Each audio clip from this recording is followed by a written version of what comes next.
What are some of the worst decisions people made that we covered in 2023? Let's get right to it with this marathon video.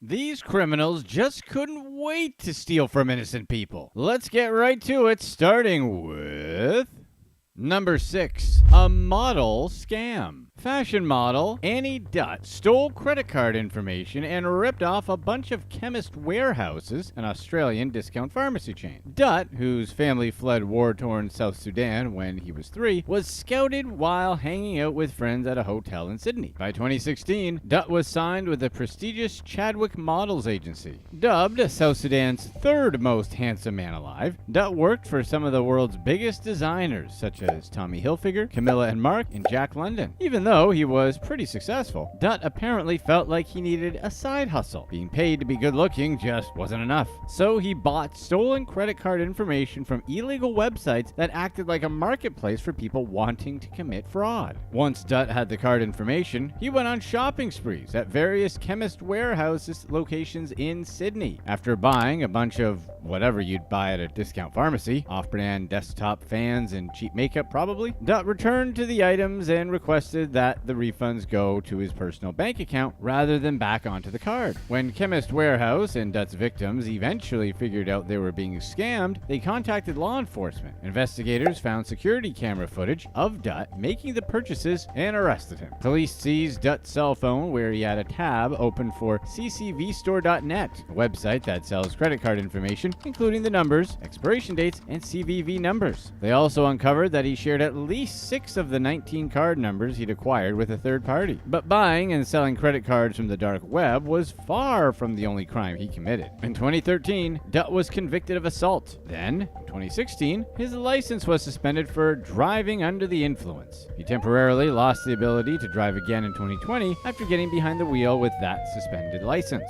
And around the same time he was scamming Chemist Warehouse, Dutt was also accused of throwing a glass bottle at Janea Capablanca, the mother of their young daughter. Police were sent to Dutt's apartment late at night when 2 men were fighting in the street. Officers found Dutt with his shirt ripped open, and not in a hot model kind of way, but in a fighty kind of way. And Oliver DeVerge, Janea's godfather, who was bleeding profusely from a gash on his forehead. The fight started when DeVerge was at dinner with Janea's mom when she got a phone call from her daughter because Dutt had thrown the bottle at her. So the pair rushed into a taxi to go pick up Janea and the baby, but were greeted by Dutt once they arrived. Dutt was acting belligerent, shoved Janea's mom out of the way, and began to pummel DeVerge, leaving a scar on his forehead. Dutt claimed to not have started the fight, but has since pleaded guilty to the charge. For his credit card fraud, Dutt was remorseful in court and told reporters that he already paid back the money he stole and apologized to his victims. He was charged with multiple counts of dealing with identity information to commit an indictable offense. Sounds like he wasn't exactly a model citizen.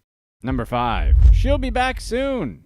Donald Felix Zampak posed as his deceased mother for over 30 years after she passed, so he could receive her Social Security payments and veteran benefits. Zampak's mother had passed away in 1990 in Japan, but rather than report her passing, he decided to assume his mother's identity. He forged her signature on benefit eligibility certificates, filed fraudulent federal income tax returns, and even maintained her bank accounts. Zampak also racked up credit card debts in her name. Zampak received roughly $830,000 of his mother's widow's pension from the Social Security Administration and an annuity from the Department of Defense Finance Accounting Service. The Department of Justice eventually grew suspicious of Zampak. When they questioned him, he attempted to convince investigators that his mother was still alive. Before his mother passed, Zampak had transferred her home to his name without her knowledge and used some of the money to pay off the mortgage on the San Diego house. Zampak also filed for bankruptcy, but didn't disclose that he owned the home. He also opened at least 9 credit cards in his mother's name and racked up more than $28,000 in debt. Zampak claimed to be very remorseful during his trial, which seems like a good place to show remorse, and accepted full responsibility for what he did. U.S. Attorney Randy Grossman said that his fraud was one of the district's longest running and largest of its kind, so whether or not the remorse was real is up for debate. Zampak was found guilty of money laundering and Social Security fraud. He faced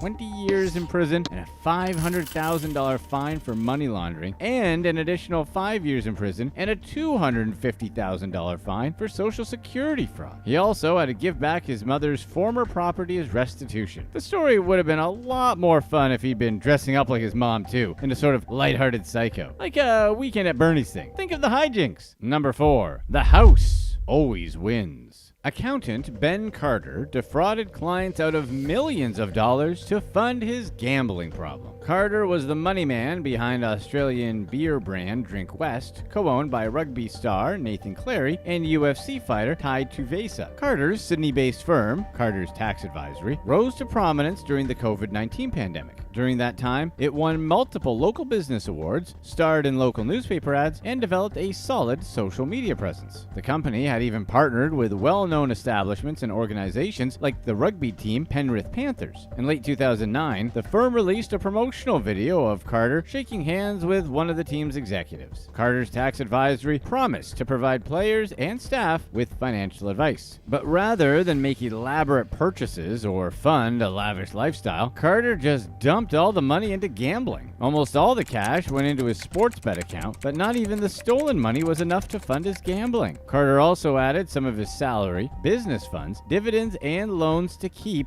gambling. So he had to figure out how to get more. So Carter told many of his clients that they owed money in their taxes when they didn't. He also made his victims believe they wouldn't receive tax refunds so he could steal them without anyone noticing. Australia's Tax Practitioners Board opened an investigation into Carter's Tax Advisory after receiving reports of alleged fraud. After searching Carter's home and business, investigators uncovered massive amounts of evidence against him. So much that Carter just ended up admitting to some of the allegations. Investigators seized hard drives, documents, electronic devices, and a small amount of, let's just call it, nose beers. Court documents revealed that when Carter was chief financial officer for Drink West, he offered to buy $440,000 on behalf of an investor. But rather than invest it, Carter just kept the money. His girlfriend and office assistant, Amy Steele, attempted to help him cover his crimes, so she was arrested alongside Carter. A court had already convicted Carter of fraud in 2008 after he used his job as a bank teller to steal $30,000. Carter had potential connections with organized crime associations, so the court refused his bail over fears that members would help him flee overseas. Sportsbet also allegedly incentivized Carter's behavior by offering to match dollar for dollar any proceeds that he gambled. Despite concerns over Carter's ability to legally fund his gambling problem, Sportsbet gave him corporate box tickets, flew him to gambling events, and paid for his accommodation. Carter sued the gambling organization for ignoring the concerning behaviors he was exhibiting when they reviewed him in 2021-2022. He was charged with 14 counts of dishonestly obtaining a financial advantage by deception, knowingly dealing with the proceeds of a crime, and possessing a prohibited substance. Steele, his girlfriend, was charged with dealing with the proceeds of a crime. Did Sportsbet do anything wrong in this scenario? Is it their job to make sure people aren't gambling too much? Or do they have a responsibility to manage their platform simply because gambling problems can lead to criminal behavior? Number 3. Trust me, I'm a celebrity. Alicia Newby stole several people's identities, including Empire actress Taraji P. Henson, and went on a modest spending spree. Newby hacked the Oscar and Emmy-nominated actress's email account, which she then raided for personal information like financial account data, phone numbers, and addresses. Newby made $12,000 in fraudulent transactions throughout her scam, although Henson's manager was able to recover $4,000. Newby also defrauded American Express, PayPal, JP Morgan Chase, and other companies in her scam, along with several other victims. Henson's manager noticed fraudulent charges on several of her accounts, which included online purchases with shipping addresses and names that the actress and her team didn't recognize. So, authorities conducted an almost year-long investigation before serving Newby a search warrant for her apartment. Investigators found items purchased in the scheme and seized several electronic devices. A few months before she was caught, a postal worker refused to deliver a package as she believed the shipping address address had been used in an ID theft scam. Newbie allegedly went after the worker, demanding she hand over the packages. She didn't want to get ripped off, you know. Police officers arrived at the scene, and their body cameras caught Newbie's demands. She eventually received the packages after causing a scene at her local post office. Law enforcement lost track of Newbie shortly after the incident when she moved out of her apartment, leaving thousands of dollars in damages and $4,000 in unpaid rent. Months later, she pawned a designer handbag using her actual ID, which was like a big giant spotlight for authorities. Newbie was charged with one felony count of continuing a financial enterprise. They investigated Newbie for a year over stealing $12,000 from a rich person who probably didn't even notice. Look, we're not saying what she did was okay, but that's barely out of small claims court, and the investigation probably cost twice that. If you're having any sort of legal issue, our advice is just to be rich. You'd be surprised how much it helps. Number 2. Scamcanic. A New York auto repair business owner, Ibrahim Tony Issa, got rich by running a postal truck repair scam. The owner of First Star Auto Repair had offices in the Bronx and shops in Florida, Texas, and Michigan. Sounds like he's Mr. Worldwide. In exchange for access to work repairing and maintaining the organization's fleet of postal service vehicles, Issa bribed USPS vehicle managers with vacations, fancy dinners, and gifts. Issa's team worked on the USPS trucks and returned them with shoddy repairs or no repairs at all. He made $30 million in 1 year, having billed the USPS for work that was either unnecessary or incomplete. Which is such a cliche mechanic thing to do though, right? Way to propagate mechanic stereotypes, Tony. Additionally, Issa conspired with others to evade paying federal income taxes for his businesses by misreporting expenses and income to the IRS. He signed false personal tax income reports and failed to pay hundreds of thousands in taxes. The Office of the Inspector General received complaints about Issa's shoddy work, so a couple vehicle managers had to go undercover to get him. But Issa was unaware and treated the undercover agents like he did all his accomplices. He took them out to extravagant dinners and bought them fancy gifts. He appeared before Manhattan federal court where he received 60 months in prison. Issa was also sentenced to 3 years of supervised release in order to pay the IRS $557,176 in restitution. What if they made a movie about the undercover guy dealing with Issa, but it's treated like he's working with the mafia or something? Like, there could be a scene where the wife is crying because the guy is in too deep with Issa, and it's like she doesn't even know him anymore as he slowly gets drawn into the seedy underworld of shoddy USPS truck repair. We're not saying we've already got a draft nearly complete, or that it's something that would pretty much guarantee Michael Keaton, Amy Adams, and Tom Hardy the Oscars they should have had by now. Just saying. Number 1. TSA means taking stuff again? Former TSA officer Pytius Brown stole over $800,000 of items from luggage and security checkpoints over 4 years. Brown worked at Newark Liberty International Airport and admitted that his job made it extremely easy for him to steal. Despite the TSA's zero-tolerance policy for theft, the agency still fired almost 400 officers for stealing from passengers between 2003 and 2012. Although there were overhead surveillance cameras over the ticket counters to prevent thefts, they weren't always turned on. Brown typically worked alone and knew when the cameras weren't working. He also learned how to read X-ray scans to look for valuable items to steal: cameras, laptops, and other electronics. At the end of each shift, Brown would leave the checkpoint with the day's stolen goods and put them on eBay to sell. When he was arrested, Brown had 80 cameras for sale on his page, as well as video games and computers. After serving time for his 4-year stealing spree, Brown went public with his operation and warned people that the TSA locks sold for luggage don't work.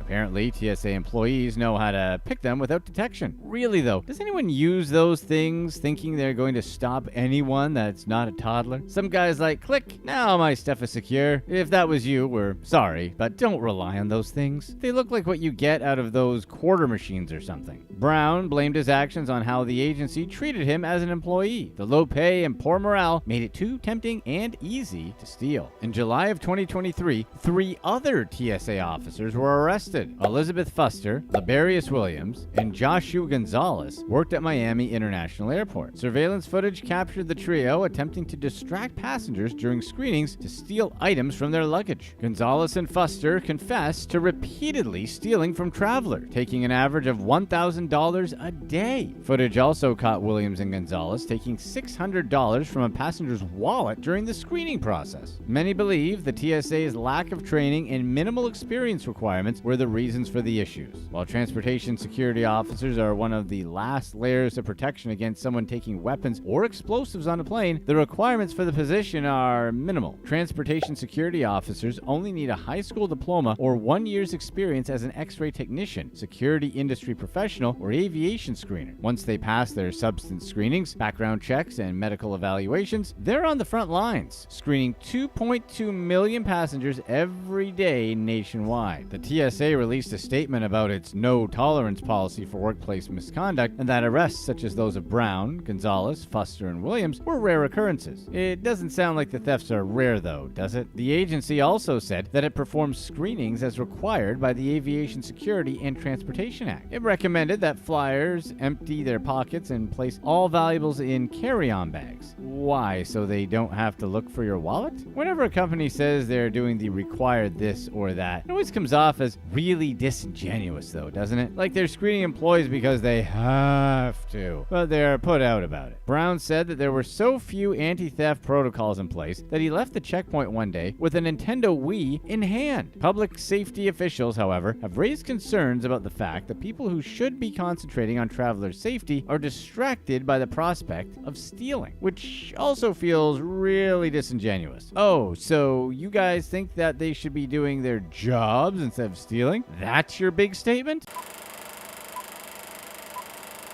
She was caught on video admitting to a scam, and she was caught scamming her subscribers out of nearly $55 million. Let's get right into these influencer scammers. Number 5. Kiara Kitty.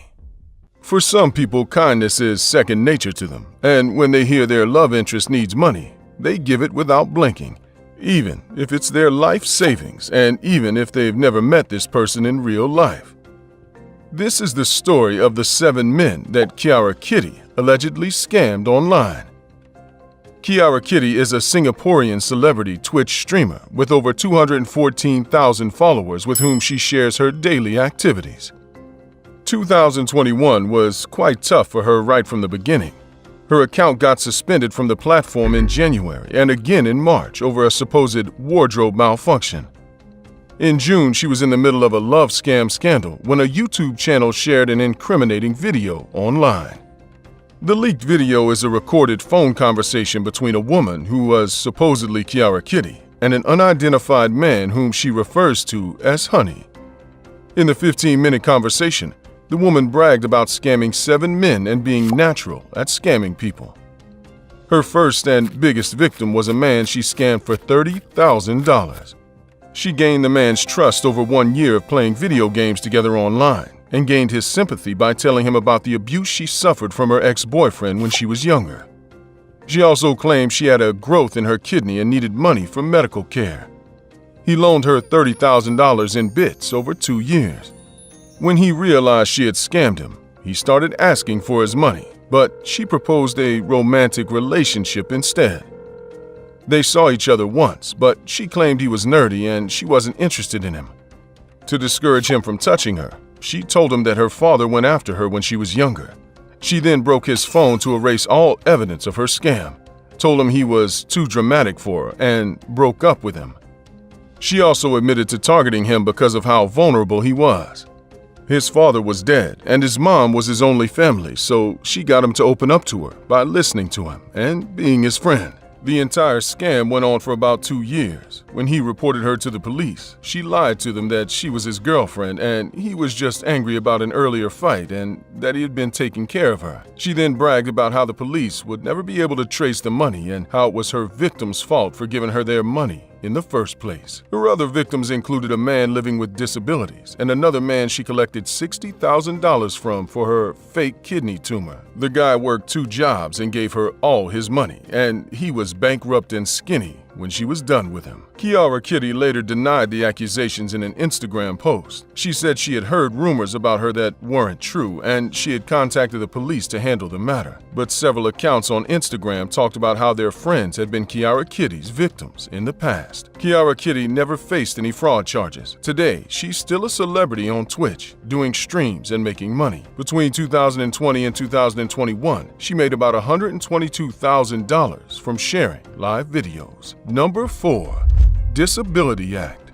In 2013, Twitch streamer Zillion OP accidentally revealed his disability scam when he miraculously got up from his wheelchair and walked away from the camera easily. Fans were shocked and appalled. Zillion OP had used his platform to gain sympathy donations for months, only for his viewers to discover that he was just a lying scammer. Or was he? Zillion OP, whose real name is Angel Hamilton, became famous in 2013 for streaming video games like World of Warcraft. His online personality was based largely on him being disabled from the waist down after being involved in an accident 2 years before he opened his Twitch account in 2012. Everything went well for Zillion OP until April 5th, 2013, when, unaware that he was on a live stream, he stood up from his chair and walked away without any apparent difficulty. He denied creating a false persona to get his subscribers to send him money. According to him, he stood up impulsively when his dog kicked its water bowl and spilled the water and fell immediately after. His girlfriend Brianna, a fellow Twitch streamer under the name Panthoria, exclaimed after he stood up and then continued talking in what seemed like an attempt to hide the fact that Zillion OP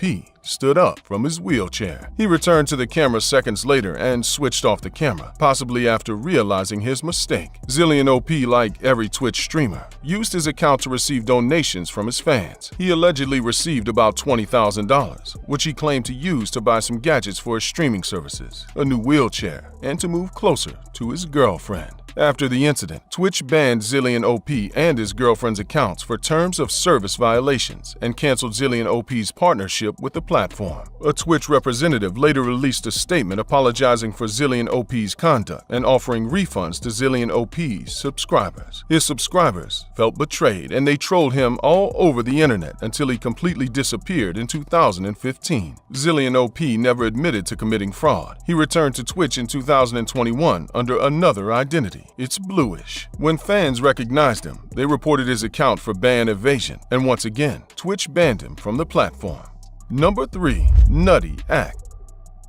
In August 2022, Suchata Kong Supachak defrauded 6,000 of her 840,000 YouTube subscribers of roughly $55 million and fled the country when the police tried to arrest her. Kong Supachak is a Thai YouTube dancer under the name Nutty. According to Watana Kutampe, an officer at the Thailand Cybercrime Investigations Bureau, Kong Supachak regularly uploaded videos on her YouTube channel, Nutty's Diary, flaunting expensive cars, properties, bags, and watches that she claimed she could afford because she was profiting from trading with a broker called IQ Option. But it was all a setup. She only posted those videos to gain the trust of her followers. When Kong Supachak felt her followers and fan club trusted her enough, she invited them to trade Forex with her company, Suchata Co. Limited. She guaranteed them an unbelievable 100% return on investment. As we all know, if it's too good to be true, it probably is. Kong Supachak lured 6,000 investors into her scheme, and they neither saw the profits nor could they recover their initial investments. She posted a video saying she had made a trading mistake and had lost all the money, but she would pay all her investors back in time. It appears that this wasn't her first fraud. She has allegedly changed her name twice, from Leah Kongchak to Nataman Kongchak, and now Suchata Kong Supachak. She has been linked to a fraud scheme involving a couple that failed to deliver luxury goods worth up to $32 million to their clients after collecting money from them. The Malaysian police arrested the couple on fraud charges. It looks like that'll be Kong Supachak's fate as well. Over 100 victims have filed complaints against her, and more people are expected to come forward in the following months. They all want their money back. But where's Kong Supachak? Nobody knows where she is. Authorities think she may have fled to Malaysia, and at the time of this video's release, they haven't found her. Her desperate victims have offered a bounty of $136,000 for anyone who can provide information on where to find her.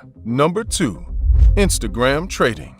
In this crazy Ponzi-like scheme, 3 Instagram influencers from Rancho Cucamonga defrauded their followers through a bogus stock exchange investment deal. The Instagram influencers are Zoe Ramirez, who operated through her handle at Queen, Raheem James Parker, and Ricardo Nicholas Ramkisson. The Rancho Cucamonga Police Department arrested the 3 of them on charges including conspiracy to commit a crime, the grand theft of money or property, receiving known stolen property, obtaining money through false pretenses, and minor theft. They later released Parker when they found no evidence of implicating him in the scheme. The investigation started in April of 2019 when a man reported that he lost $4,000 to them on Instagram. The investigation led to the three roommates' arrest on May 8th, and further investigation showed that Parker wasn't part of the scheme. The Instagram account linked to the fraud has many pictures of Ramirez and one of her and Ramkisson from October 2018. The last post on the account is one advertising Zoe Ramirez's services as a nail technician. Ramirez messaged one of their victims through her IG handle. She told the victim that she and her mother-in-law, Talisha, would invest his $500 in the stock exchange with guaranteed returns of over $1,000. He agreed to the investment and gave her the money. Then, she told him that he would subsequently communicate with Talisha for progress reports of his investment. Talisha turned out to be Ramirez's partner in crime, Ramkisson.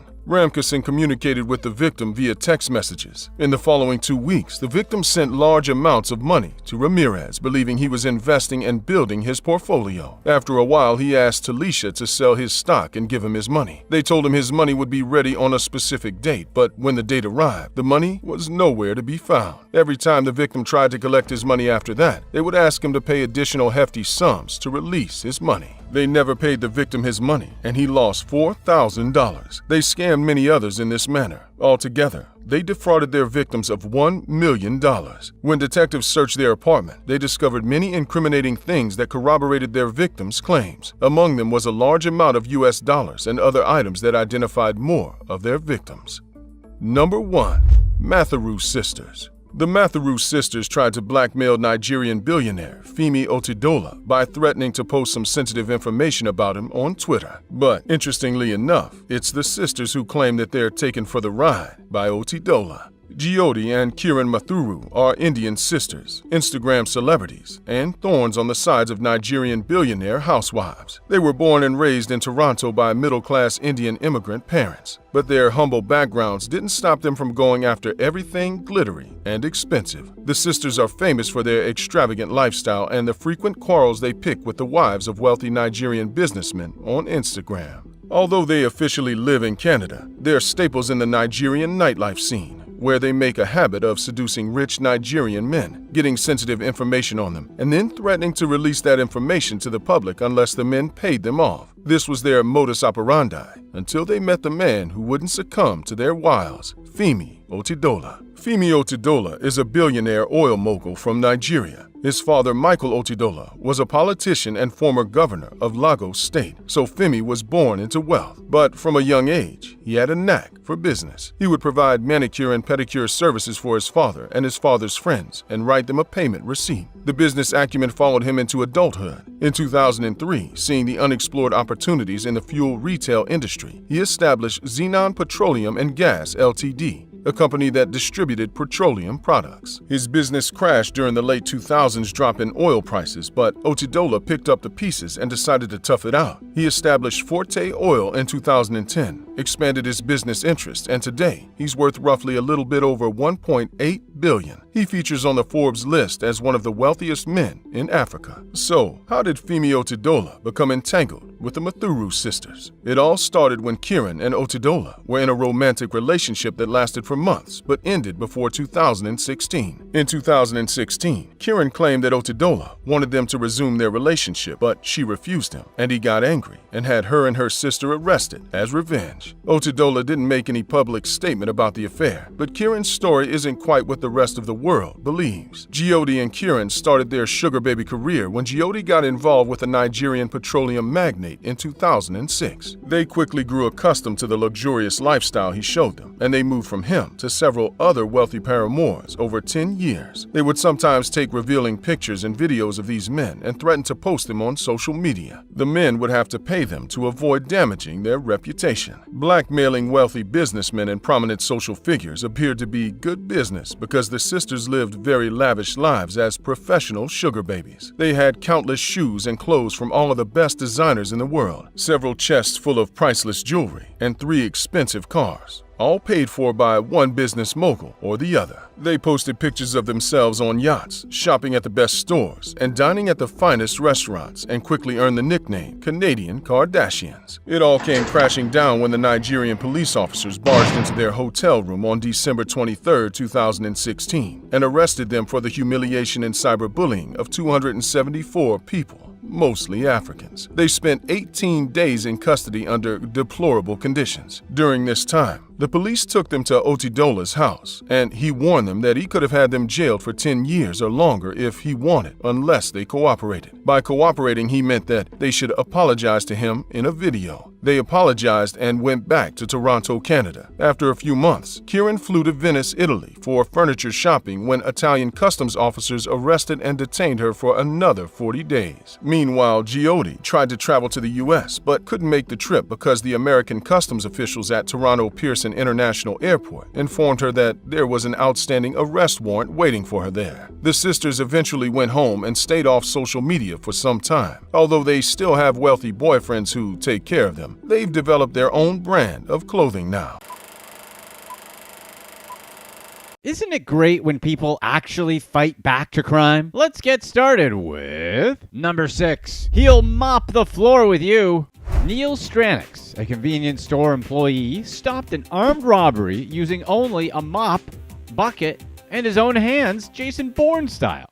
Marlon Stewart stumbled into a one-stop branch in Leeds, England, wearing a black face mask and clutching a bottle of vodka and a firearm. The 61-year-old Stranix was mopping the floor when the unwelcome guest entered. While Stewart was busy scaring a woman behind the counter, Stranix pounced on him and put him in a headlock. Stewart fought to free himself while the two men fought between the aisles and the doorway. Stewart's mask slipped during the struggle, and security camera footage captured his face. Stranix attempted to grab the firearm until Stewart struck him on the head with a vodka bottle. While they fought, the pistol, which was likely a plastic BB gun, fell apart. Unable to intimidate Stranix with the broken firearm, Stewart broke free from his grip and raced out of the store empty-handed. He jumped into a hijacked white Audi A1 and sped away.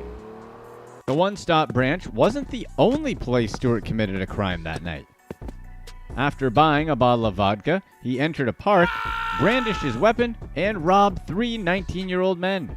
With 2 of the men's stolen cell phones in hand, Stewart burst into a liquor store and demanded that the store employee open the cash register. A woman walked in during the robbery, so Stewart, thinking he was in GTA, stole the keys to her Audi as well. His next destination was the one-stop store. Stewart stormed the building and pointed his weapon at the cashier.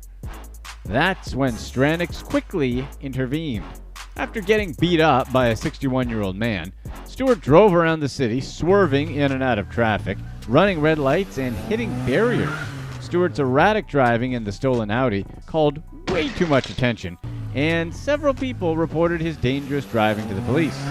The robbery victims also filed police reports shortly after each incident occurred, and police officers quickly located and arrested Stewart. He committed an impressive 13 crimes in 20 minutes, which is probably some kind of high score or something. Stewart was finally charged with robbery, attempted robbery, which seems weird to be charged with both, like he got penalized for failing his first robbery attempt, possessing a firearm while committing a robbery, assault causing bodily harm, driving on a suspended license, and driving without insurance. He probably wasn't using his blinkers either. Stewart pleaded guilty to all charges and received a 10-year and 4-month prison sentence for his 20-minute reign of terror. Getting beat up by someone's grandfather probably isn't going to do much for his reputation in the big house. Number 5. The worst target ever. Jamaican phone scammer Keneal Thomas made a huge mistake when he targeted former FBI chief and CIA boss William Webster. William and his wife Linda were Thomas's prospective marks in a Jamaican lottery scam. Thomas called Webster to inform him he had won a car and millions of dollars. To collect his winnings, Thomas told him he would need to pay $50,000 to cover the prize's taxes. Identifying himself as David Morgan, Thomas said he was the head of the Mega Millions lottery and that Webster had won $15.5 $2.5 million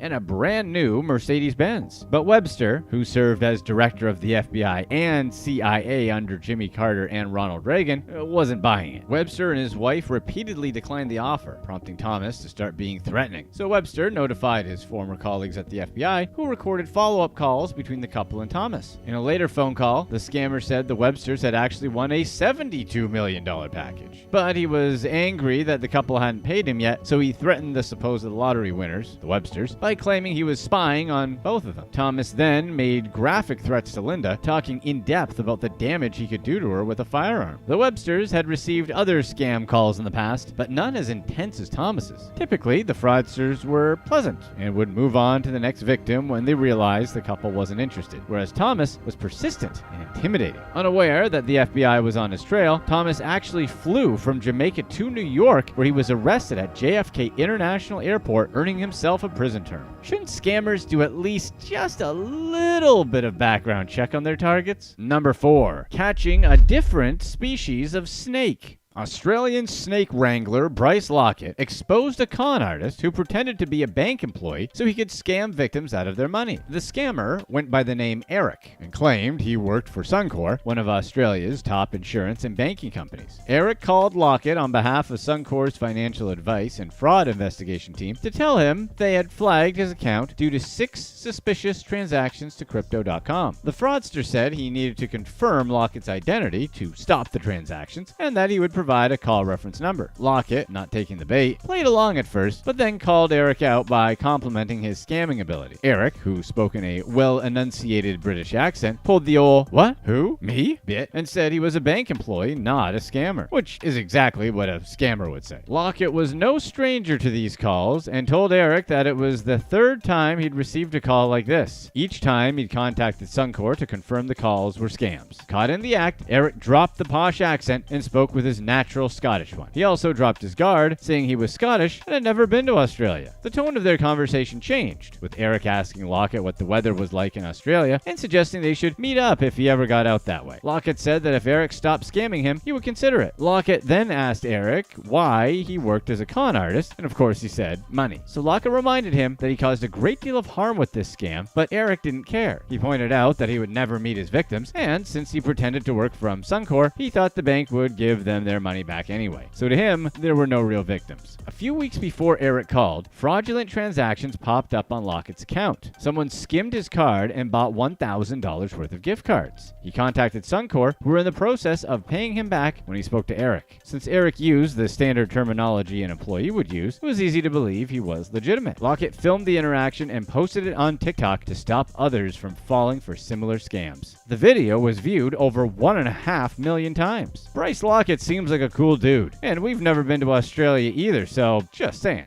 Number 3. Citizen's arrest.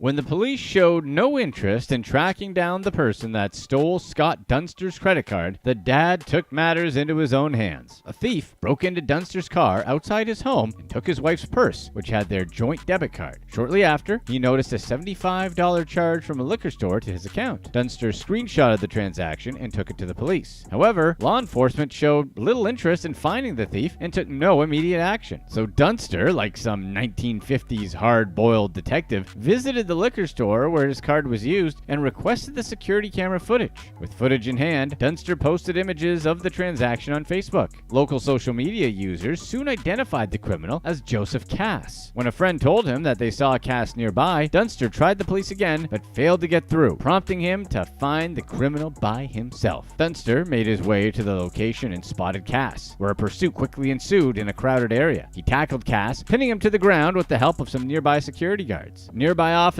rushed to the scene and swiftly arrested Cass, who pleaded guilty to fraud by false representation. Dunster admitted that he risked his life by chasing Cass, as he could have been armed, but he was too angry to let him get away with it by that point. Plus, that was his favorite purse.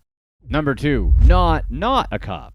An IRS scammer went viral after calling Kyle Rioter, a police officer specializing in telephone fraud. Rioter's exchange with the scammer grew heated when the fraudster threatened to call the police to arrest Rioter if he didn't hand over his personal information. Rioter responded by calling the con man back with the help of fellow cop Don Henning. The con man, posing as an IRS agent, asked for Rioter's name and address to look up a supposed case file. The scammer said he would issue an arrest warrant for Rioter and come to his house if he didn't cooperate. How would he send law enforcement to his home if he didn't have Rioter's address? Eventually, the scammer claimed he would contact Rioter's local sheriff's department, who would arrest him that day. Rioter wanted to know why he couldn't deal with the situation at his local IRS office, to which the fraudster stated that his department was already investigating the police officer after the IRS handed his case file to him. The scammer changed his name multiple times during the call. At first, he said he was Officer James Maxwell, then James Johnson, and then James Maxwell Johnson. Clearly, this guy was one smooth operator. Henning chimed in to inform the scammer that the police don't receive IRS information or arrest warrants based on phone calls of that nature. Part of Rioter's job is educating elderly people about the dangers of cold calling fraudsters, so he filmed the 20-minute conversation for educational purposes. He told the fraudster he needed to check something and would call back. His subsequent attempts to call back failed, with different people answering the phone and claiming he was out to lunch. Some redirected him to a voicemail, and others asked for another fake case number. The police officer hadn't planned to be a potential scam victim, but enjoyed wasting the scammer's time. Fraudsters imitating IRS agents and other phone scams are among the most common fraudsters in the US and occur even more than identity theft. While the con man claimed to be working from a bureau in Washington, D.C., he had a foreign accent. Since nobody lost money in the interaction, the police department couldn't take legal action against the caller. Often, scams like this occur outside of the country, making it much more difficult to prosecute them. When fraudsters take money from their targets, law enforcement notifies the real IRS and the FBI. The police department released a video of the call, which received over 3.4 million views in 2 days. Number 1. Caught in the act.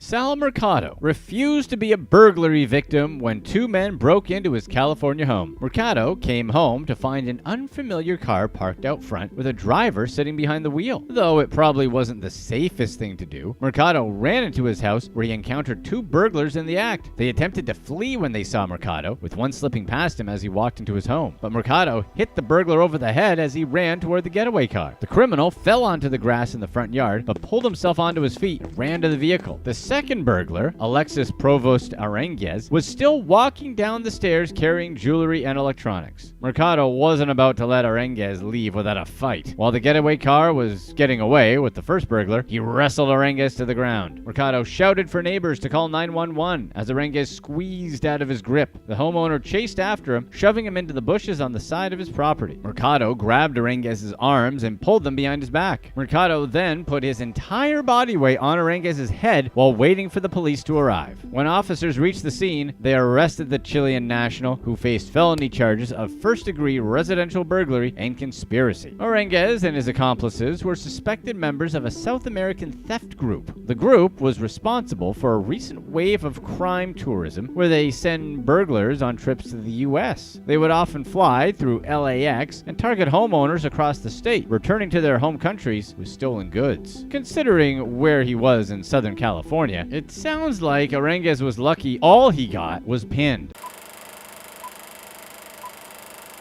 Have you recently been getting random messages on WhatsApp or Line from an unknown number with an attractive lady who swears to know you? This is how this all starts. It goes something like this in Asia. Someone, usually a guy, will receive a text message from a random number, and it'll always be a girl. This girl tends to claim she either knows the person who received the message from some event or party they attended together, and that seems to work just fine. The allure of a beautiful woman claiming they haven't heard from you in a while is alluring to most people. As the conversation flows, the girl starts to show a little bit more of herself through the things she does. Usually, this starts with a long list of expensive hobbies like luxury travel, elegant dinners at the most exclusive restaurants around the world, and an overall lavish lifestyle. The most important detail is that all of this seems to be absolutely uneventful for her. This is her day-to-day life. When pleasantries have been exchanged and a casual conversation is underway, that's when the first hit is taken. She starts talking about how she just happens to be a financial analyst and how she's got a successful career that allowed her to have the lifestyle she does. It's all because of Forex and her great investment. She might be able to help him if he wants. Creativity abounds when it comes to coming up with new scams. And when you add in the lure of a beautiful woman, the possibilities seem endless. While we've seen this format has been used one too many times in history, the new way criminals are using messaging apps to scam men out of their money, specifically using profiles of affluent Chinese women, is something worthy of a deep investigation. Playing with the possibility of investing in the exciting world of Forex trade and making easy money, these seemingly perfect, rich, and business-savvy women generate sufficient interest in their victims while stripping them of big chunks of money in the process. Once they're hooked, she'll usually state she's got some sort of insider information from Wall Street she got from an uncle who just happens to work there. Her relative leaks some info for her, and that's how she was able to score big bucks. Of course, the whole idea behind this is to help the man be a part of the move as well. It's clear this is a very sophisticated game the person's playing, impersonating an attractive girl while also getting all of the information they need to make their move is a delicate scheme that sometimes takes weeks to put in motion. This whole set of scams, for example, makes detailed moves to make sure the possible victim fits the profile. Either they got some savings or seem to be very interested in the world of finances. All of this data is slowly captured through flirty conversations the girl has with their prey. By this time, the girl has been able to collect enough info on the man so she knows how to work him to her advantage. She either tells him he's handsome and attractive, or finds a more personalized way to get more intimate with him. The whole idea is to build trust and make him work for her. It's a matter of time before they start putting in money through the scam. Once the interest has been established, the scammer goes on to provide some free demo trades for the victim to get familiarized with the trade. These demo environments work as a way for people to invest money in real-time trading events for practice. The hot girl tells her victim they need to use a specific broker so that it actually works. In this fake server, which is controlled by them, they change and act as if they're predicting the prices of the market. Of course, these very specific brokers are part of the whole scam. The whole trade is rigged to make it look as if the victim is actually making money on their lucky first attempt. She'll use all of her fake insider information she got from her relatives and guide them on when and how to close or open a trade position. In a matter of minutes, he'll have made a few $1,000s. Things start getting real once the victim creates a fake trading account on the server the girl told him to. Once inside, the girl asks him to transfer a significant amount of money to start trading seriously. This is when she pretends to be getting info from her uncle or relative so that the victim makes more money. As he has been continuously making money, the victim is now on a roll. What most likely happens is that they feel they're basically unbeatable and will invest more and more money into the account. Of course, the hot girl has also been slowly pressuring him into putting more money in with the intent of winning more. But the truth is, all of these investments were already lost, and all of his earnings never really existed. Whenever he tries to take out some money, the account goes blank or the withdrawal goes to pending indefinitely. In some cases, his account is closed by some kind of technical error in the platform. He'll never get the money. When he panics at the loss of his funds, one of two things can happen. Either the girl pressures him into investing more money to make up for his loss, or there is no further contact at all. She's gone. Unfortunately, sometimes they cave in and put more money in to try to save their profits. No earnings would return. This is the MO of these kinds of scams. Once the victim has deposited money into their fake version of a trading platform, their money is registered as entered inside. But as this is a fake server they've put up, the money is actually sent through shadow companies to other secret accounts where the criminals will get the money. Most of them operate with a similar scheme. They say they have a direct contact that supplies insider info, force the victim into using their broker, elusive about personal matters but immediately responds to anything about trade, makes conversations revolve around Forex, and plays with numbers to make the victim feel they're making a lot of money, so they'll invest more and more. One of the most notorious cases was one investigated by local authorities in Hong Kong, where a series of cryptocurrency-related websites were reported to have scammed multiple men around the world in a dating and investment scheme that seemed to work in the exact same way. Victims from all over the world were approached via a dating app where they connected with a lovely girl said to be located in Hong Kong. Through a series of flirty conversations, they were, as with the other scams, told by by the girl that she was a financial analyst that could help them get started in the world of cryptocurrencies. The women, who were a cover-up identity for felons, were aggressively asking the men to buy real cryptocurrencies and trade them specifically for OEN coins on the website bitfix.vip and bitfix.pro. According to the Standard Hong Kong, the websites were part of the same parent company called Jilin China and disappeared soon after a police investigation was underway. As with other related scams, the women claimed they had an uncle who was directly related to Wall Street and was supplying them with market information. They also appeared as soon as the men started requesting their earnings from the investments made on the websites.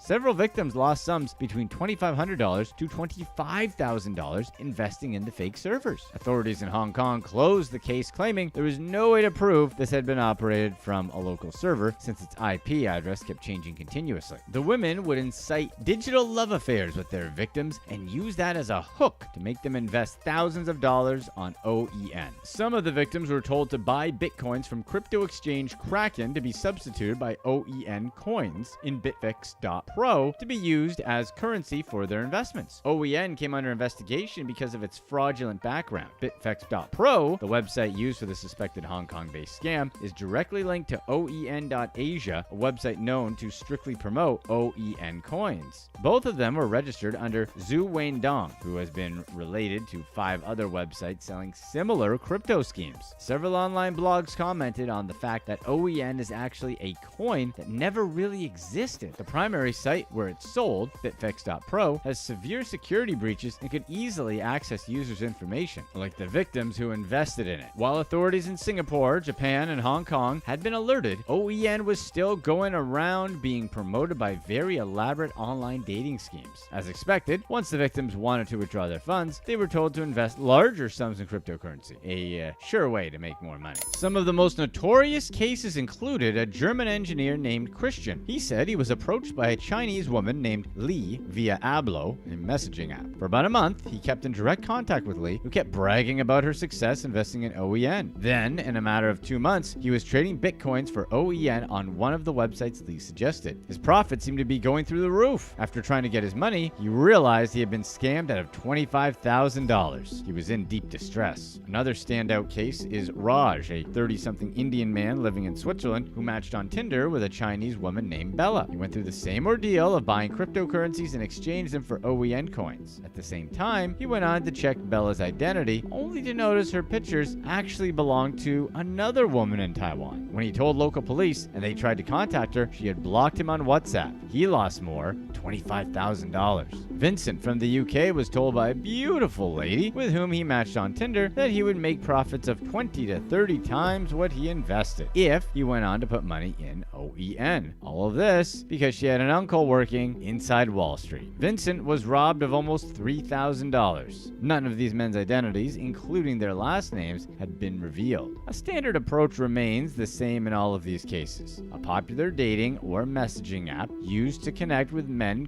quickly turns into an insightful conversation that slowly focuses on financial investments that'll make them lots of money. The victims are lured by the interesting profile these women have and invest accordingly. Whenever they try to get their profits, they are pushed to invest even more, only to realize they've lost their money and it's too late now. Overall, this case had an impressive impact. The media mentions more than 200 victims who were scammed by the same scheme across 20 different countries. In total, they collectively lost a whopping $70 million, a number that averages almost $350,000 per victim. All of these cases related to one scam involving OEN cryptocurrency trading on illegal platforms. Fun fact, both bitfix.vip and bitfix.pro were taken offline. OEN has been dismantled ever since. Who are some people who we're surprised resorted to doing crime? Let's find out, starting with number 6, the double life. Party girl Rhiannon Ferguson was arrested after police found some nose beers worth £350,000 found in her car. With her glamorous photos and seemingly carefree lifestyle on social media, she appeared to be your typical party girl. But beneath the surface, she was leading a double life that would eventually catch up with her. It all started with an anonymous tip-off to the police. Someone had their suspicions about Rhiannon and her involvement in a rather shady business. So the authorities did what they do best. They put a top-notch undercover surveillance team on her case. Months of investigation were finally brought to a head at a service station on the M6 highway. The police finally had enough evidence to confront Rhiannon, and man, did they uncover a bombshell. Inside her rental car, hidden away from plain sight, was a whopping 3 kilos of a certain substance worth 350,000 pounds. Rhiannon's social media life, filled with glitz and glamour, couldn't have been further from her true identity. In her online life, she was a selfie queen, posting glamorous photos and enjoying nights on the town with friends, all dressed up in designer outfits. But her police mugshot told a different story. A stark contrast of a young woman in a black hoodie with no makeup. Turns out, Rhiannon had taken a little road trip to Liverpool to meet up with her partner in crime, Christopher Harrison, who stocked her car full of the powder. With everything safely stowed in her car, Rhiannon's journey came to an abrupt halt when the police nabbed her. Rhiannon pleaded guilty to possession and intent to supply, and Christopher Harrison admitted to supplying the same stuff. Their sentences? 7 years behind bars. In the realm of appearances, Rhiannon Ferguson's story shows that the online persona someone projects is almost always vastly different from what reality is. We live in a world filled with curated images and carefully constructed online lives, so we should remember that what we see isn't always what we get. Number 5. Help me, I'm a celebrity. Reality TV star Jordan Finlayson found herself caught in a web of addiction, scandal, and ultimately crime. Behind the scenes, her life was like a wild ride on a roller coaster, careening down a dark path.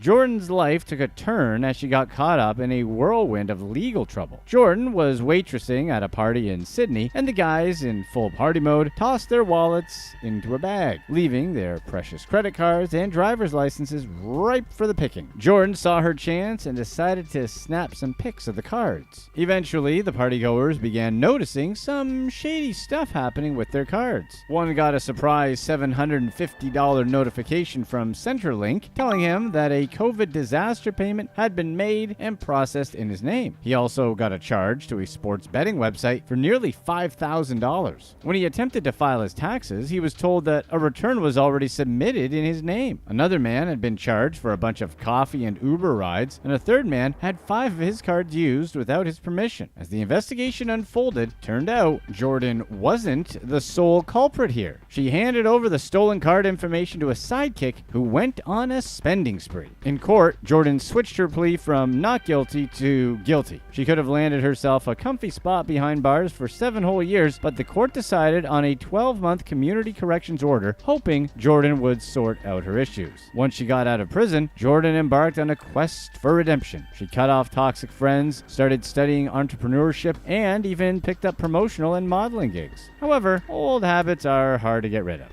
Just 3 months after regaining her freedom, Jordan found herself back in trouble. Police had descended on a house as part of their search for another guy with an outstanding warrant and ended up arresting Jordan again. The sad truth is that even celebrities aren't immune to the allure of shortcuts when it comes to fueling their vices. With their fame and connections, they could easily turn their talents into income. Yet, sometimes, the grip of addiction is so strong that it often drives people to behave in ways they normally never would. Number 4. Like mother, like son.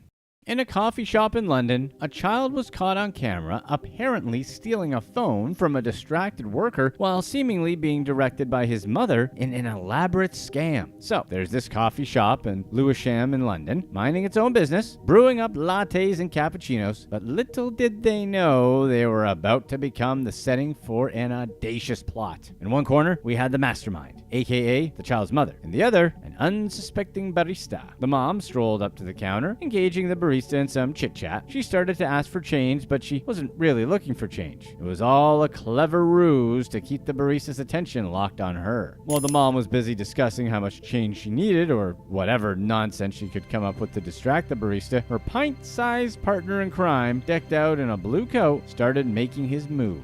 He snuck up to the counter and in the blink of an eye, swiped the barista's phone right from under her nose. The kid, quick on his feet, stepped back, unzipped a bag, and attempted to stash the stolen phone away, all while the coffee shop staff remained blissfully unaware. The mom, with a sly smile and a hint of pride, decided it was time to exit and wrapped up her little dispute with the barista. The entire incident was captured on video and shared on social media, leaving viewers outraged by the brazenness of the child and the seeming approval of the mother. The video was captioned with the description, "This happened today in Lewisham, change scammers and little ones stealing the phone." People were shocked, to say the least. Some wondered about the child's future, given the early introduction to a life of crime. Others expressed sympathy for the kid, caught up in a scheme at such a young age. As the authorities dig into this caper, one question lingers. Did the mom know her child was swiping that phone? Or was she completely in the dark about her partner's pint-sized pilfering? No one would expect a child that young to be stealing on their own, but no one would expect a mother to be putting her child up to it. Number 3. The Trusted Embezzler. New Jersey woman Linda Mancy worked for two companies, Arnold's Office Furniture and Sunline Supply Company, for years. She was arrested for stealing over $1 million from them. Linda wore many hats during her tenure, from bookkeeper to vice president of finance and human resources. With access to all things financial, she looked like the model employee. Little did her bosses, Jay and Jordan Berkowitz, know the Berkowitzes eventually had to reach out to the Bridgeport Police Department, reporting a massive theft of company funds by none other than Linda Mancy herself. Linda stood accused of unauthorized spending that totaled $1.2 million from her employer's coffers. Linda allegedly used the embezzled funds for all sorts of personal expenses, from covering her son's prison commissary and legal fees to splurging on phone accounts and online gambling. She also treated herself to trips, like her son's 21st birthday bash in Miami, and even snagged Phillies season tickets, medical bills, jewelry, and a shopping spree that would make any online shopaholic jealous. It was all on her tab. But Linda's creative thieving didn't stop there. She made over 388 ATM and bank withdrawals, totaling $146,000. On top of that, Mancy showered her friends and family with monetary gifts, with over 560 PayPal payments. And if her thievery wasn't bad enough, she also allegedly bumped up her own salary by $19,000 with some bogus payroll entries. Once authorities got involved, the consequences were swift and severe. Linda Mancy found herself facing a laundry list of charges, from theft by unlawful taking, forgery. Her story is a clear reminder that businesses always need to keep an eye on the people handling their finances, because they would never have thought a star employee would steal. Number 2. Like father, not like son. Calvin Darden Jr., the son of a former UPS executive, embarked on a bizarre journey to buy Maxim magazine, but not with his own name. Instead, he impersonated his father, using identity theft to fund his grand plans. Calvin wanted to buy Maxim magazine, but he didn't want to do it with his own credentials. So he figured, why not impersonate his own dad? He then tricked not one, but two lenders into coughing up over $8 million for this potential magazine acquisition. Calvin then set his sights even higher, attempting to defraud another victim of another $20 million. Calvin was eventually caught and stood before a judge in New York, and the judge didn't hold back. He acknowledged Calvin's intelligence, but also pointed out that he'd spent a considerable chunk of his life tangled up in shady dealings, sentenced him to a year in prison. As Calvin sat there in court, he broke down. He said he was sorry, embarrassed, and ashamed. He said that he realized that his actions didn't just mess up his own life, but tore his family apart and stained his father's good name. Who would have thought a son would go to such lengths to jeopardize his old man's reputation? The judge also ordered Calvin to pay back $4 million in restitution, meant to make up for the mess he created. Calvin's sentence could have been way worse if it weren't for his cooperation with the authorities, which allowed him to dodge a potential 5-year stretch behind bars. Number 1. Not horsing around. Tatiana and Mark Remley were a couple who had it all, or so it seemed. They were the masterminds behind Rioter, epic acrobatic equestrian show set to conquer the Del Mar Fairground. But it all crumbled faster than a sailing castle at high tide. Their ambitious venture went down in flames after just a few shows, leaving performers and vendors high and dry. Tanya was living the high life, burning through up to $50,000 a month. Credit cards, luxurious properties in Hawaii, Rancho Santa Fe, Coronado, and Del Mar, all hers. It was a fairy tale existence, or so we thought. Beneath the glimmer and glamour was a stormy relationship, rocked by allegations of a bad relationship. The Remleys were on again, off again, more times than a high school couple, filing for divorce multiple times. But here's where the story takes a turn. Tatiana allegedly cooked up a plot that could rival a Hollywood thriller. She allegedly tried to hire someone to bump off her husband Mark in order to get all his money after the divorce papers were filed. Apparently, during one of their divorce proceedings, the judge ordered her to slow her $50K a month spending habits, bringing them down to $12,000. Tatiana wasn't having it. So $2 million were supposedly on the table for the contract, and this offer came just days before their $5 million house mysteriously went up in smoke. Now, let's talk about that fire. Was it foul play or just a tragic accident? Tatiana insisted she didn't have a clue about how the fire started, but Mark wasn't buying it. Tatiana was arrested in a police sting a few days after and faced a court battle that could land her in prison. She was charged for the hit and a couple of weapons violations. If she's found guilty, she could be looking at a sentence ranging from 3 to 9 years. Those firearm charges, well, they could add another year to her time behind bars. What makes this whole thing even more mind-boggling is the motive behind it. Money, they say, makes the world go round. But the Remleys had already run a business together. So why go down this dark path when they have the skills and experience to succeed? Just goes to show that you're never going to really know who values money more than your life.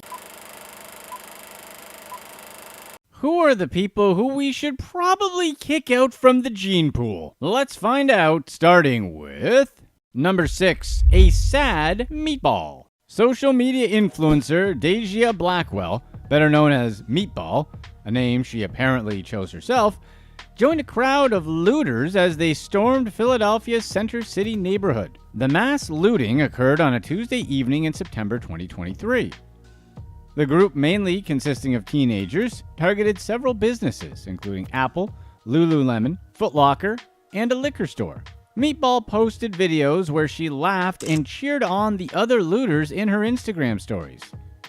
She yelled, "Free iPhones!" when the looters stormed the Apple store and fled with iPhones, tablets, and other electronics. Blackwell's social media posts helped the police identify her role and location amid the chaos and determine the whereabouts of her accomplices. Meatball was arrested and charged. Meatball was unapologetic in her videos and challenged the police to arrest her. So, they did. Then she was crying in her mugshot. Interim Chief of Police John Stanford told journalists that the looters were taking advantage of the anger surrounding the decision of the Eddie Irizarry case. Protests erupted in Philadelphia after Municipal Judge Wendy Pugh dismissed all charges against police officer Mark Dial after a fatal traffic stop.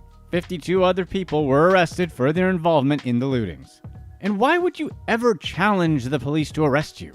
Especially after posting videos letting them know where to find you. For what it's worth, Meatball did change her tune and was apologetic after her arrest in her interview with NBC Philadelphia. But only time will tell that she was actually apologetic or just doing this to get a lighter sentence. Number 5. Rich, strange tastes. Law enforcement raided the yacht of retired Colorado doctor Scott Anthony Burke to find weapons, contraband, and evidence of an opulent lifestyle.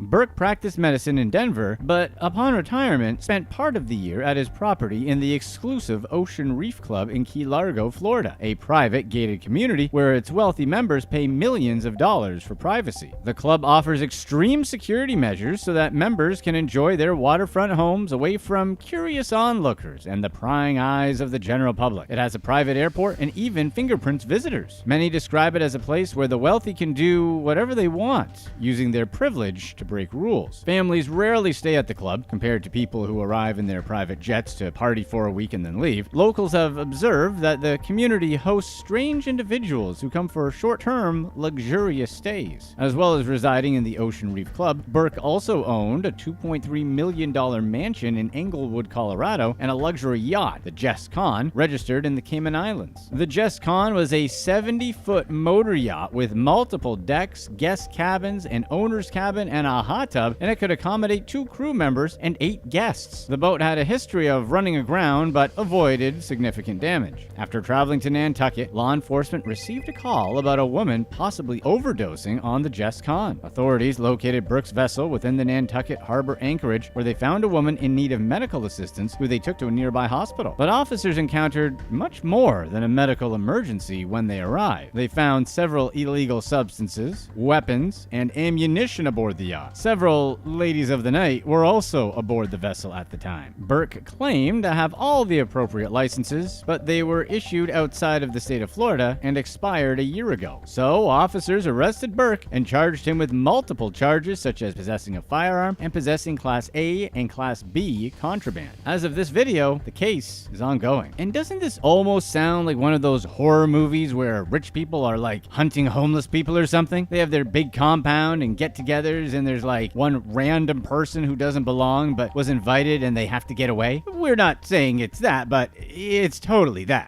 Number 4, the Gang of Kids.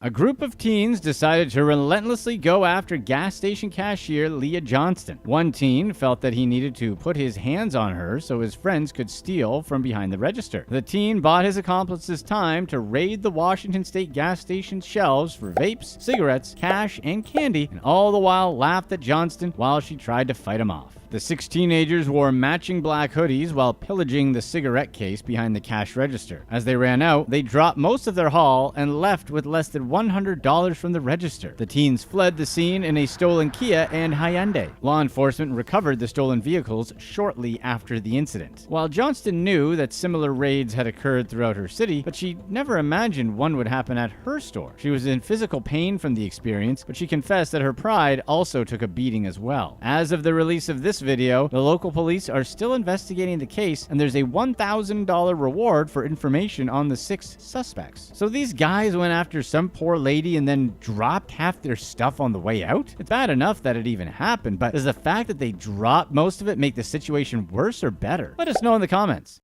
Number 3, squatting tenants. First-time homeowners Jessica Davis and her husband had to fight to evict a serial squatter who refused to leave their home. The Texas-based couple closed on their 4-bedroom home, which had a pool and was only 20 miles outside Dallas. Then, Jessica found out she would have to relocate for her job, but the couple didn't want to sell their home so soon after buying it. So they decided to lease the property and hoped to hold on to it for at least 2 more years. Jessica put an ad on Zillow and Apartments.com, and Heather Schwab quickly contacted her. Heather told Jessica that she was moving from Colorado to Texas with her 17-year-old son and had been staying in a hotel in the area while they looked for accommodation. The potential renter stated that she was using her friend's Zillow account and claimed her actual name was Reyes Rubel. Heather claimed that serious crime was going on near the hotel and asked if she could move into the Davis' home early to get away from the area. So Jessica agreed to let Heather move in early, even though her rental payments were still being processed. Zillow also requires people to use their social security number when running background checks, so Jessica was confident she had found a reliable tenant. Of course, Heather's payments bounced, and when the couple tried to get into their home, they discovered that the garage door was dismantled and all other entry points locked. Jessica searched the name Reyes Rubal on several background check sites and found the name was associated with a 72-year-old man. She also investigated the phone number she used to contact her tenant and found that Reyes Rubal was the name of Heather Schwab's father. This prompted Jessica to research Heather Schwab and found news links from 2018 about her arrest and conviction on felony identity theft charges in connection to a case of serial squatting. Previous landlords accused Heather and her husband, William, of renting and living in their properties while never paying rent. Heather's serial squatting landed her a 6-year prison sentence, but she was released after spending 16 months behind bars. Jessica struggled to get local law enforcement to help her evict Heather, but the cops said their hands were tied because it was considered a civil matter. She told them that Heather had used a false identity to lease the property, but authorities told her she couldn't report identity fraud as Heather didn't steal Jessica's identity. So Jessica hired a lawyer and filed a 3-day eviction notice. When Heather didn't respond to the notice, the landlord followed up with a 30-day eviction notice, after which Jessica hoped the police would have enough information to arrest her. While Heather enjoyed the luxury of staying in the couple's home for free, Jessica and her husband had to pay the bills. They risked losing the house to foreclosure and had to move in with family to save money. Jessica had the city turn off the home's water, prompting someone under the name of Heather Rubal to file an application for the water to be restored, which the city granted. Her husband attempted to access the home through a storm door and recorded portions of the scene inside where cleaning products, a ladder, and home improvement tools were strewn across the floor. He asked if anyone was there and turned to see a woman staring at him. He confronted her and her son, who had trashed the primary bedroom with beer cans. The mother and son finally fled the property before the eviction notice ended. The Rowlett Police Department told CBS News they planned to review the matter to look for potential legal recourse against the family. What a nightmare. And you know Jessica was thinking, if only I'd done a background check before this happened, because she should have done the work before there was a problem.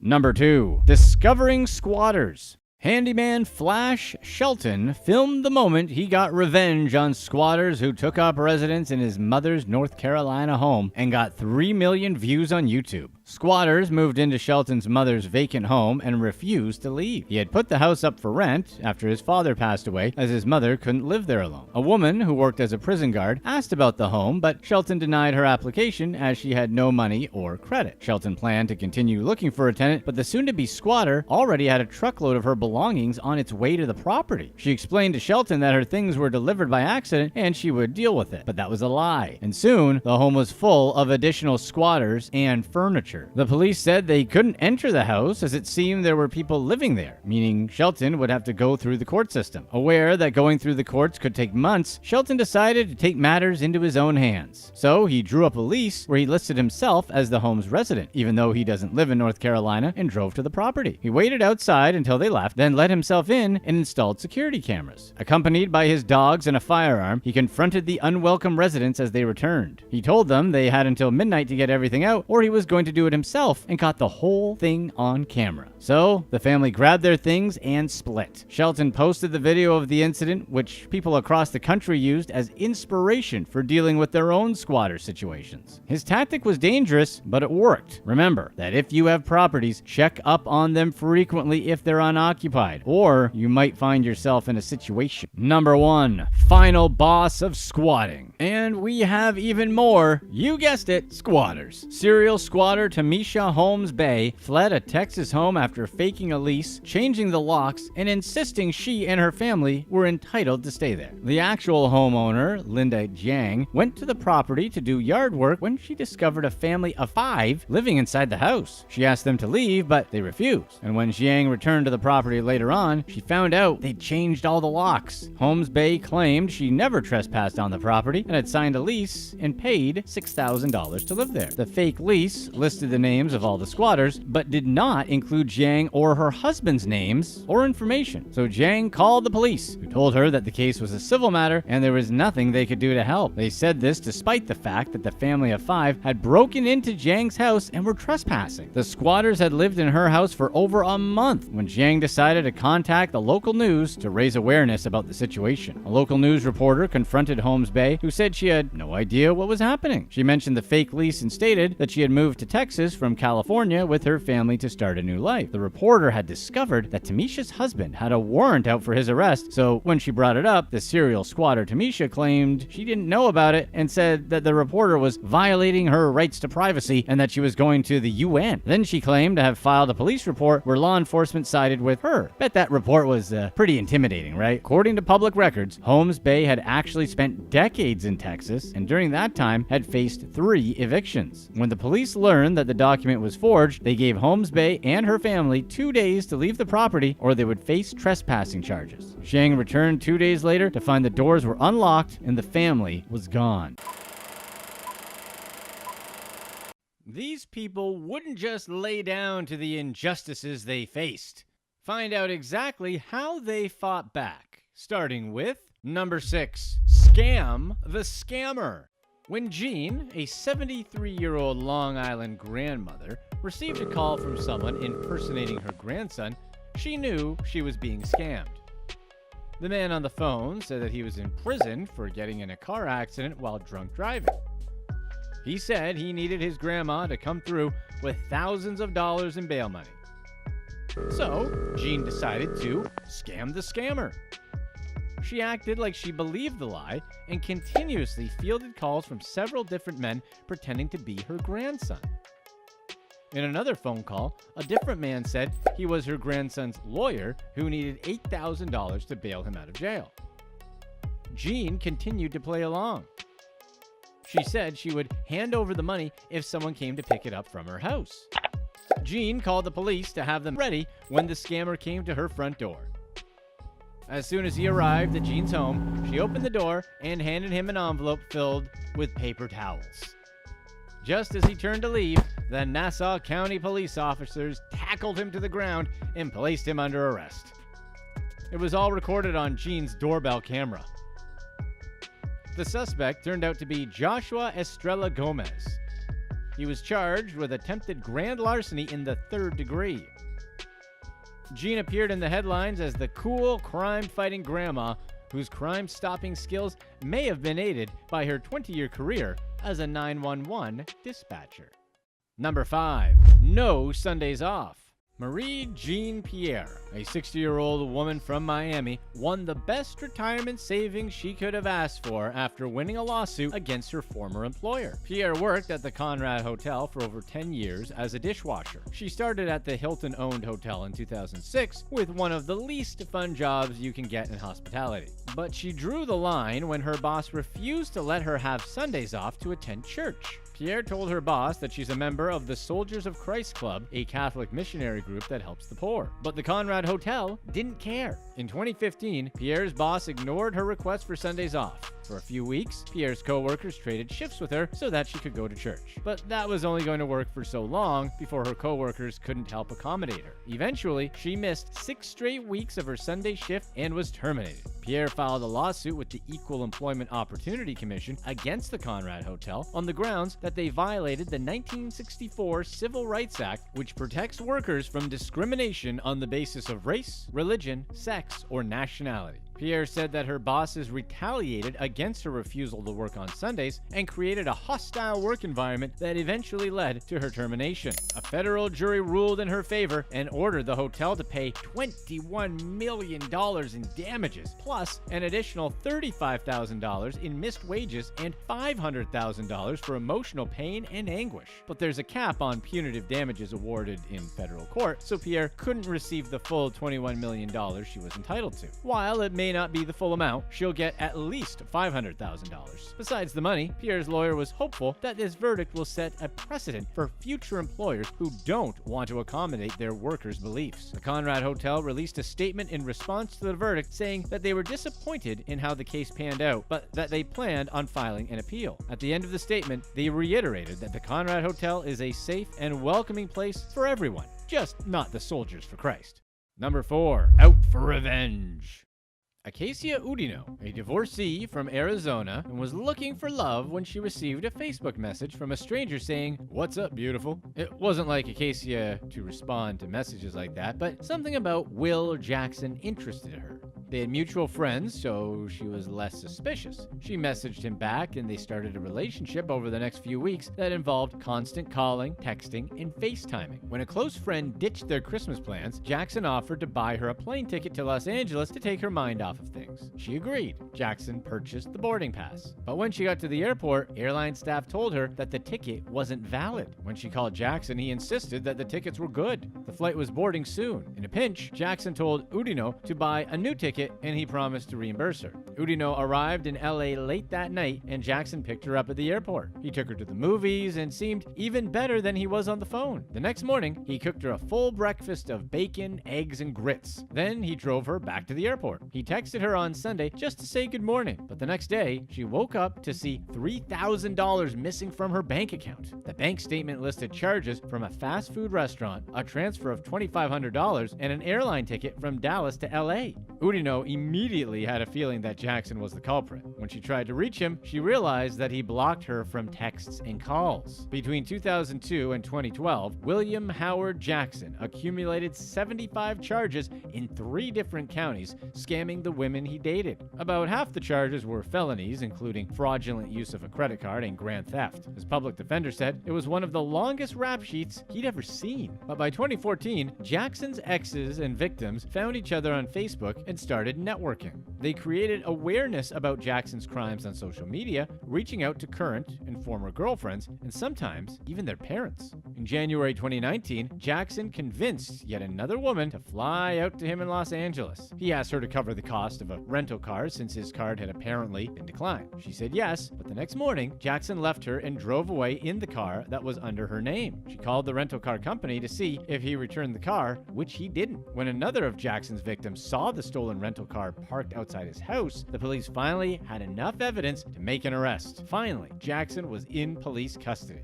In May 2019, Jackson faced 2 felony theft charges for the rental car. There were only 8 victims on the complaint, but nearly 50 came forward with combined losses of more than $200,000. Jackson's first attorney, Chanel Shackelford, quit after his check bounced. The judge ordered a public defender and set his bail at $300,000. There's a whole lot more to this story, including how amateur detective Acacia took this guy down. We'll just say, when it's personal, women become better detectives than the CIA. Click the link here to check out the whole story.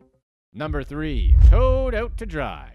Vincent Cardinale didn't use a stereotypical robbing technique. He used his tow truck. It worked for him for a while until he was slapped with 99 felony counts of fraud, perjury, and extortion. He was sentenced to 14 years in prison. He was previously awarded $1 million by a South County commissioner who took his side in all but 2 of the many lawsuits, ignoring Cardinale's blatant scamming. In the scam, Cardinale and 2 accomplices towed cars unlawfully, then sold them without telling owners. Then, they sued the owners in small claims court for towing and storage fees, often using false information to strengthen their argument. Sometimes, Cardinale sued people who didn't even own the vehicle he towed. He obtained judgments, emptied bank accounts, and even encouraged the arrest of anyone who didn't pay his fraudulent fees. Since he never told the owners about the pending car sale and the lawsuits, he quickly won default judgments against his clueless victim. One victim, Ruben Magos, received a notice of a default judgment in small claims court from B&C Towing for towing fees. He went to court to explain that he didn't own the vehicle, but the judge said it was too late and he owed $2,500. When Magos tried to explain that he was never served with the lawsuit, the courts ignored him. Magos was required to give Cardinale his bank information and set up payment arrangements. Cardinale even placed a lien on the young couple's dwindling bank account.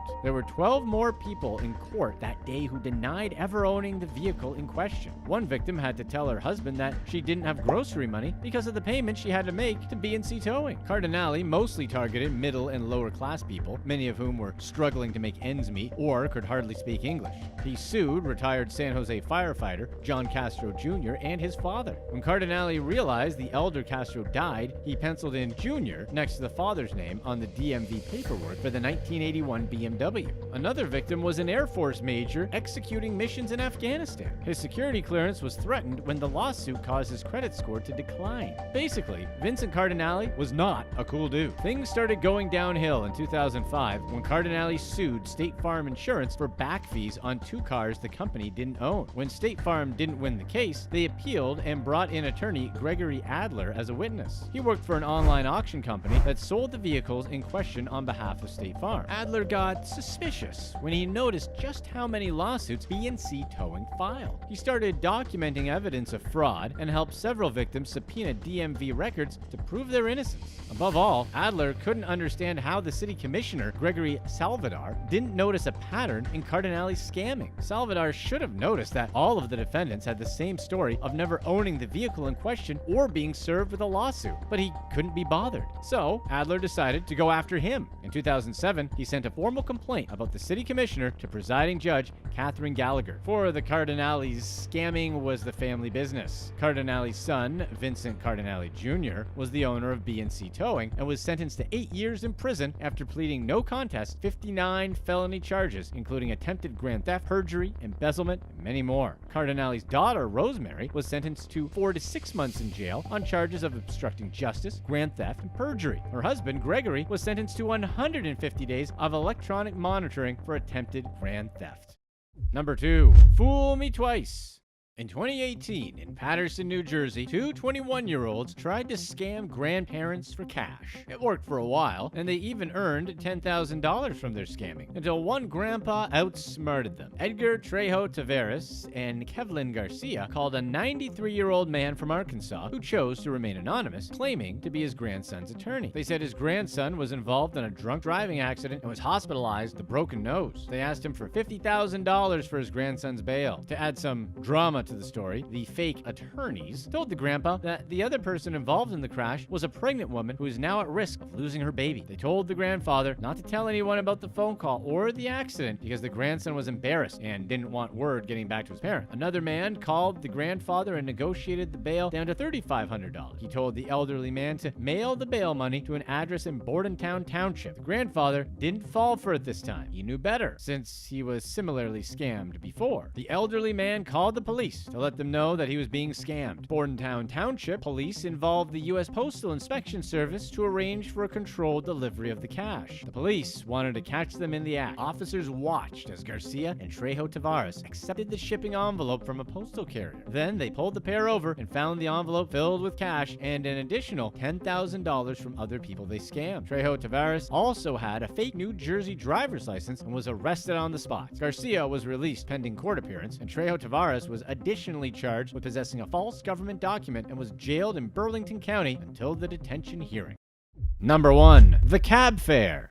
British expat Joshua Fox was on vacation in Sydney, Australia, when suddenly he found himself as the acting detective when he became the victim of fraud. Fox is a content producer for shows such as Married at First Sight. He was enjoying a night out in Sydney when he realized thousands of dollars were missing from his bank account. That night, Fox went to an ATM to withdraw $300 and then received a warning that someone used his card to spend more than $1,000 at a tobacco shop. The scammers tried to use the card again for another $1,000 purchase. But by this point, Fox blocked the card and the transaction failed. He contacted both the police and his bank, neither of whom helped. When Fox reported the fraudulent charges to Commonwealth Bank, they told him it could take up to 45 days to get his money back. Not wanting to wait a full month and a half to get his $1,300 back, he took matters into his own hands. Fox set up his bedroom as a personal CSI office, with evidence hung up on the walls. He bought a portable siren for himself just in case he needed to chase down the scammers himself. He started by retracing his steps from that night. It started with a night at Frankie's Pizza in the Sydney Central Business District. Fox documented the whole thing on Instagram, with his followers showing support for his journey. He combed through his October bank statement, and one thing stood out to him. He had a receipt for a $30 taxi trip that was never charged to his card. Finally, he put it together. The taxi driver that night told him that he doesn't accept Apple Pay and can't do contactless payment, so Fox had to pay with his debit card and punch in every number. The machine must have saved his card details, which the driver then used to go on a spending spree. When Fox brought his findings to the police, they refused to look into the driver. They wouldn't even take the receipt. Instead, they told Fox that the case would probably be referred to another station closer to the tobacco shop where the first fraudulent $1,000 purchase occurred. Fox decided to go to the tobacco shop himself, hoping the driver would come in to make another transaction. He never did. Eventually, New South Wales police said they opened an investigation into the scammer. As soon as Fox's fraud-finding journey gained traction on social media, the Commonwealth Bank stepped up to say that they are working as quickly as possible to reimburse Fox. There were many COVID-related scams in 2020, but the healthcare worker hotel scheme was one of the most devious. Shanette Lewis and her accomplices posted Facebook ads offering rooms to anyone for a set price per night or a single fee for a month's stay. These ads, of course, omitted that the rooms were supposed to be for healthcare workers needing quarantine space. Some ads even featured video tours of the rooms.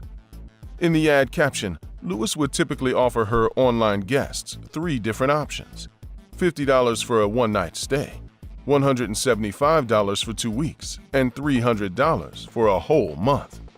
Even in 2020, these prices were extremely low. Lewis's first step towards the scam was getting a job at the Office of Emergency Management call center. At first glance, the job looks unassuming. In reality, Lewis was a part of an emergency system to help distribute health care to people in New York who were in need, specifically people with COVID. The program was called the Hotel Room Isolation Program. In 2020, New York City's hospitals were crowded with sick patients suffering from COVID-19. The hotel program was created to house incoming healthcare workers, such as nurses and doctors, as they traveled into the crowded city. Many of New York's hospitals were understaffed at the time, so the program was their way of getting on-demand healthcare workers to the sudden influx of patients, many of whom were in critical condition. To further help healthcare workers, the city offered free hotel rooms to those who qualified.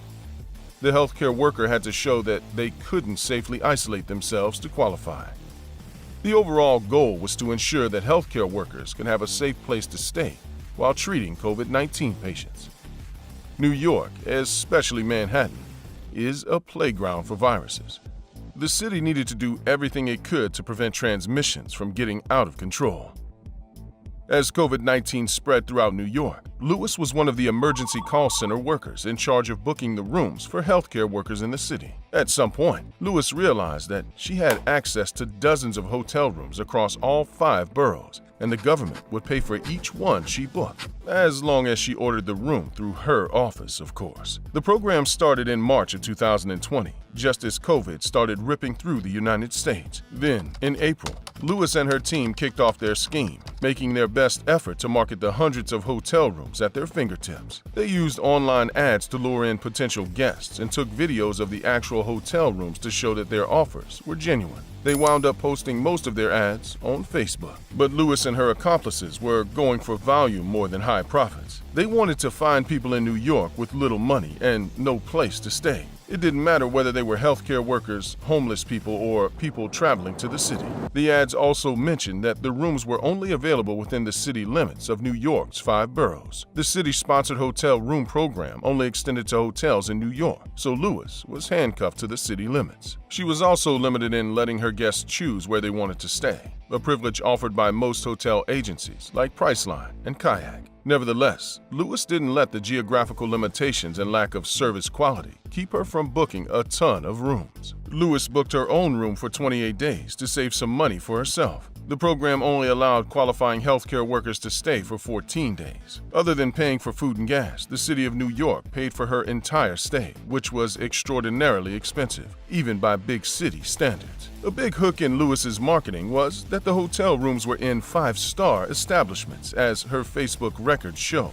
One of her messages said that Lewis offered 5-star hotels for 60% off. While there's no guarantee what hotel you'll stay at, she does guarantee 5-star treatment. Lewis finishes her message by telling her guests that they should have their Cash App ready. All in all, Lewis and her accomplices rented out 2,700 nights to their guests. These nights amounted to $400,000 in room fees, all on the city of New York's dollar. Meanwhile, Lewis was making some serious money. In a private Facebook message to a potential associate, Lewis said they made $16,000 in just 5 days. Lewis also mentions that she's proud of herself for all the money she was making. Lewis used her success to lure other people into the scam. 3 primary suspects were involved who helped Lewis grow the scheme to new heights: Tatiana Benjamin, Tatiana Daniel, and Heaven West. Lewis approached Benjamin first. She messaged her on Facebook explaining how the scheme worked and how much money she could make if she joined. Lewis offered to teach Benjamin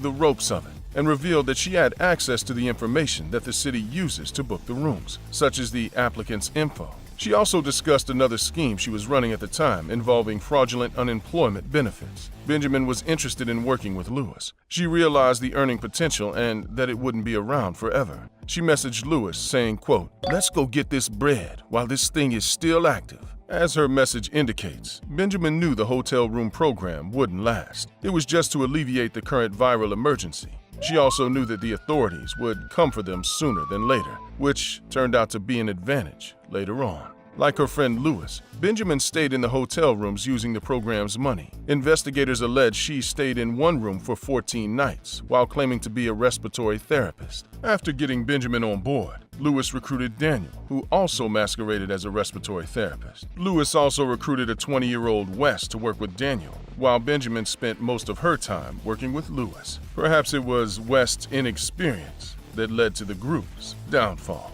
At one point, West had to deal with an angry customer. However, she unknowingly explained how the scam worked to calm them down, thus incriminating herself and the team in the process. The guest hadn't received the room information yet after sending $200 to West on Cash App. The guest sent a message to West complaining about the botched transaction and asked for a refund. West wrote back to the guest, denying their refund because this particular customer was the only one giving her trouble. West gave the customer a new room, but only after candidly pointing out that the hotels were drastically discounted, and she was one of the few people who could access the free rooms. The quartet worked hard to create an efficient system designed to get as many people booked in a room before the program halted.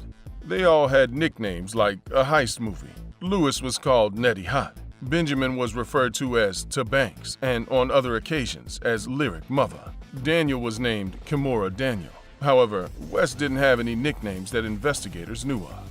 Lewis provided Benjamin with specific codes, passwords, and personal identity information to pass on the system to her accomplices, including her own employee ID number and license number, and doctors' personal information. Because of the desperate nature of their marketing, the scheme attracted a lot of desperate and unsavory characters. One hotel complained of guests who totally trashed their room after throwing massive parties. The brazen nature of Lewis's scheme eventually caught the attention of New York City, who looked into the matter and discovered they were missing $400,000. In July of 2020, Lewis and Benjamin were booking a room for a new guest like they'd done hundreds of times before, until Lewis noticed that the city had canceled the reservation. Benjamin messaged Lewis saying, quote, "We going to jail."